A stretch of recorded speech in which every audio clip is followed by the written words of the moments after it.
Hi, I'm Andrzej Ostapko, physiotherapist from UK. I'd like to talk to you about osteoarthritis of the knee.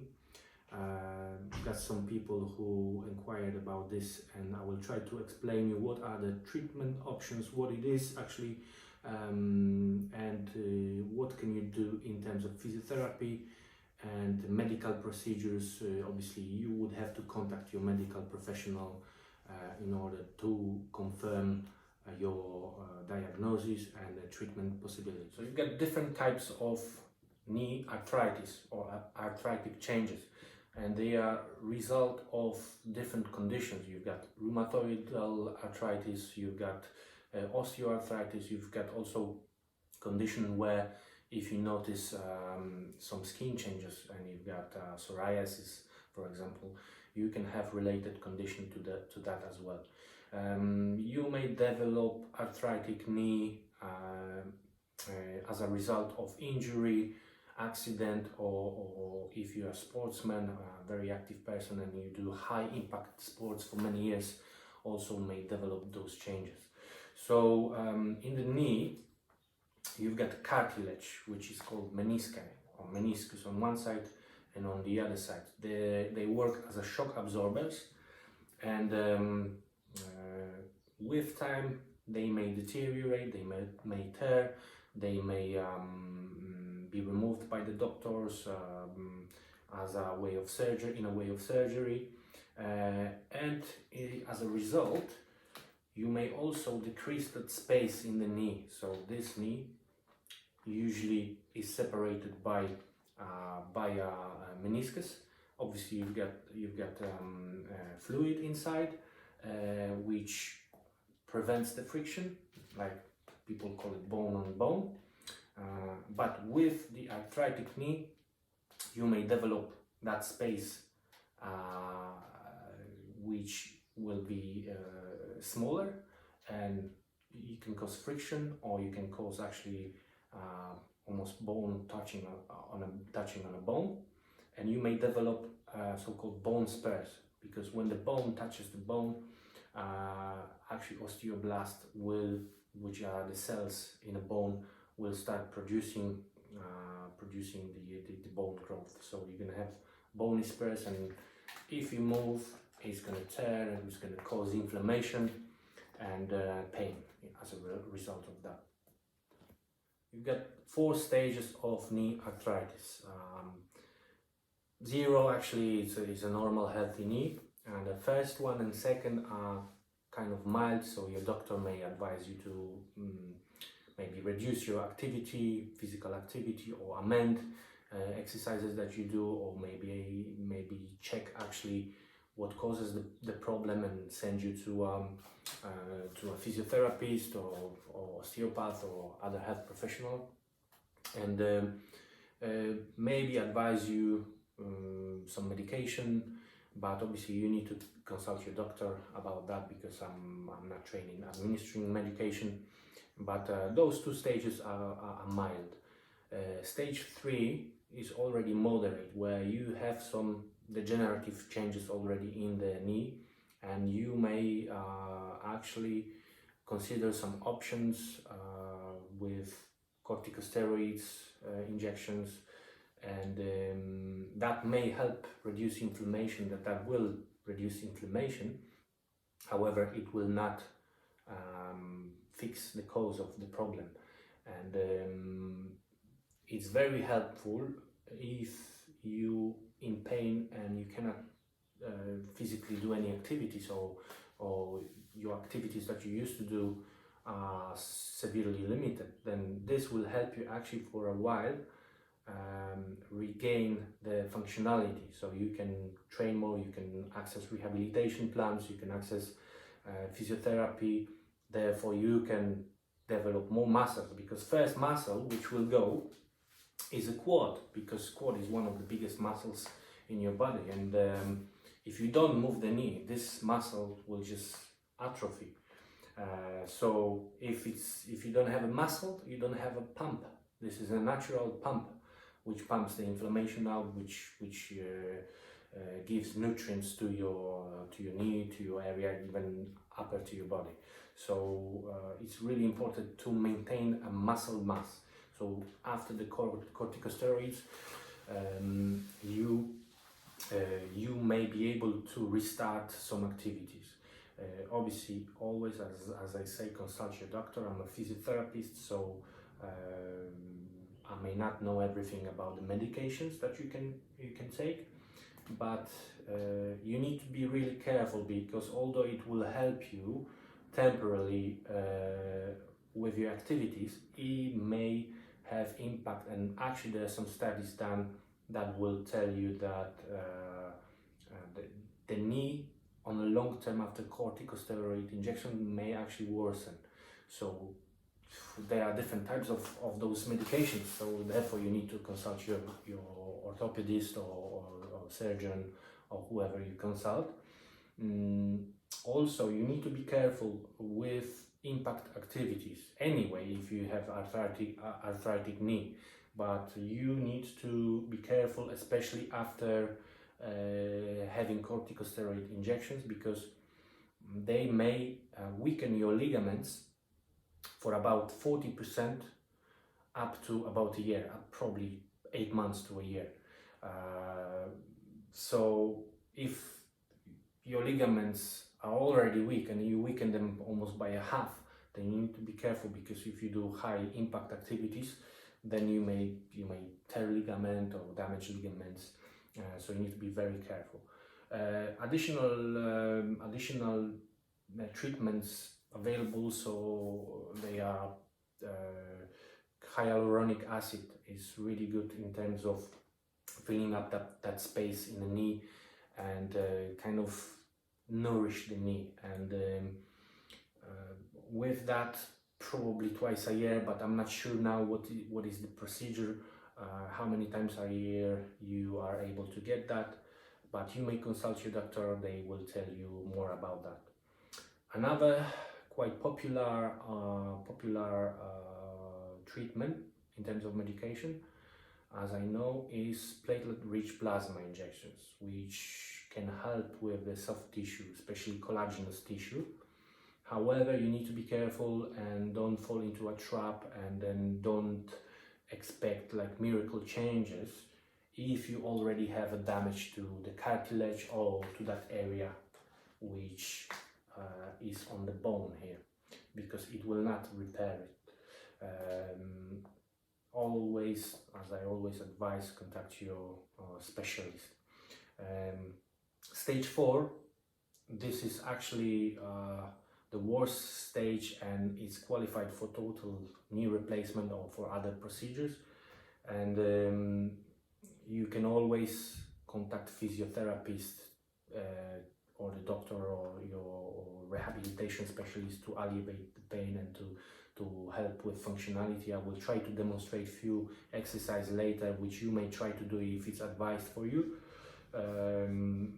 You can always do something, but knee replacement, people are scared of it, but actually it's quite popular procedures, and I had patients who were in their early 40s, late 30s who had knee replacement. They completely fine, which I will say more for them is maybe even easier to regain full strength and don't develop complications after surgery, because they are fitter, they may be younger, the body will cope better with it. So always consult a specialist and then consider the best option for you. However, you should always get some therapy. You should keep your body moving without causing yourself pain and inflammation. This is very important. Okay, so we were talking about the knee problems and the meniscus problems, and how the wear and tear may affect it. So actually, if you have kind of misalignment of your knee, so for example your knees cave in, that obviously may have impact on your meniscus, because the forces are going to be stronger on one side than on another. So imagine if you run 10k, you do 20,000 steps, I think, on one leg, and you're gonna be tearing one side of the knee, may actually damage the meniscus. So first things, what you need to consider is the alignment of the knee. So, for example, if your knee goes inside, look what's happening with my foot. This is an additional problem. And vice versa. If you have flat foot, or if you have collapsed ankle like this, the knee will go in this direction as well. So what we have to do here is fix this. We need to do this movement. So naturally your leg is in one line. What muscles are responsible for that? Obviously the foot is very important, but your gluteus medius and your gluteus maximus, they are external rotators of the hips and they do extension, but when you on one foot, they will control your pelvis. So if this is weak, or if it's misfiring, or there's no like a neuromuscular connection, you don't have a firing pattern correct, then it may weaken it and your pelvis will drop. And there's a simple test. You can choose one of the tests. If you do squat on your one leg, if it goes this way, or if you lose balance, that's probably the cause of those muscles, of the motor control of those muscles actually. So we need to strengthen them. I'm going to show you a few exercises. Additional thing is, if you don't have good ankle mobility, for example, if I ask you to squat and you cannot do this, and some people will only reach that far, and then they're gonna go forward or backward, or they're gonna actually go on their back. Usually also this is related to the ankle mobility, and the test to do that is to put something underneath your heels. So if you stand here and you are able to squat, you take the ankle joint out of equation, and therefore you may conclude that this also is one of the cases that will prevent you from doing good squat and have full mobility. So ankle mobility exercises as well. So now to activate those muscles of your hip, you may start by doing side walks with the rubber band around your ankles. Obviously this is quite heavy band. You need to adapt it to your own strength and ability. And also those exercises are not for everyone. If it causes you pain, if you've got stage 3 or stage 4, this exercises may not be for you. So really be careful what you see on the internet, and then obviously I'm not advising you personally to do that exercise, but consider those exercises with your health professional. So you keep the tension on the band, bend your knee slightly, try not to use those muscles here, because they will take over the movement instead of your hips. So go slow, small steps to one side and to another. And then if you do it for a minute or for 30 seconds, you will definitely feel those muscles here. Another one, if we are here, keep them here. If this one is too heavy for you, you can put the band above your knees and do the same. So slowly, try not to do big step to use those muscles here, quadratus lumborum, but try to do small steps. Always keep the tension. You can do back and forward walks, kind of a monster walks. So after that, you can go on your back and perform glute bridge. So glute bridge, we still need to engage the hips. So the rubber band will pull your knees into this function. So you want to open it up. And now what we want to do, there is a small curve we want to get rid of it. So we want to do pelvic tilt here. Once we did this, you can hold your V. So clench those muscles like you want to hold your V. Suck your belly button down to your spine, and now lift it up. keep the tension in the band, do it really slowly, and do the same. Don't go too much, because then you will arch your back, and for some conditions it's not really good. You can just aggravate that lumbar lordosis. So try to keep it neutral. And that's it. Another exercise is a warm-up exercise, and what I would like to do is to put my arm on my hip, so the elbow points to the ceiling. It's very important, because if you do this exercise, which is clamshell, and if you move your hips, you will think that your knee goes up by using your hip muscles. However, you actually rotating your torso. So for this exercise, my elbow will indicate that I'm doing this exercise correctly. And I'll just lift it up slowly down. Few exercises on one side and on another side, and then you can progress to stretch your leg. Do the same. And you actually can point the toes up and down, up and down. You shouldn't feel any pain. If you feel any pain, discomfort, sharp pain, don't do it. Always consult your specialist. This exercise is more suitable if you have limitation in the knee flexion. Bending is flexion, yeah? And if you feel pain, that's a technique which can distract the knee joint a little bit. So what we're gonna do is we are going to actively pull your heel to your bum, and once you feel the tension, you let go and come back. So do a few times. And what is important, when you do the flexion, you need to rotate your tibia. Tibia is this bone here, this way, because this will actually help natural movement of the knee. You can pull it up a little bit until you feel little traction. Don't cause yourself any pain. Now, to help with that traction, you can put a little dowel or towel or cushion here and do the same movement. So you can help, or even actually grab behind and traction it. So hold it for a few seconds and do a few times. That should actually relieve your pain for a little bit.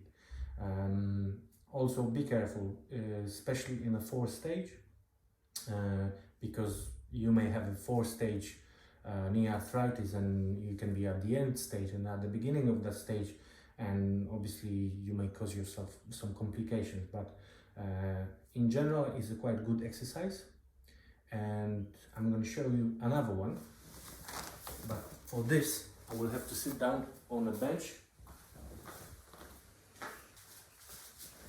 So we mentioned before that in that joint you may cause a compression, and your bones are closer together because of the different cartilage damage and osteophytes, etc. So what we want to do, create some space in that joint. So a good exercise is to sit down comfortably, so your feet are above the ground, and you cause by natural weight of your feet and your leg cause a little traction. For this purpose, you would have to put a lightweight, very lightweight, maybe half a pound or something, and you need to adjust it to yourself to create additional traction here. And once the traction is on your leg, just gently move it.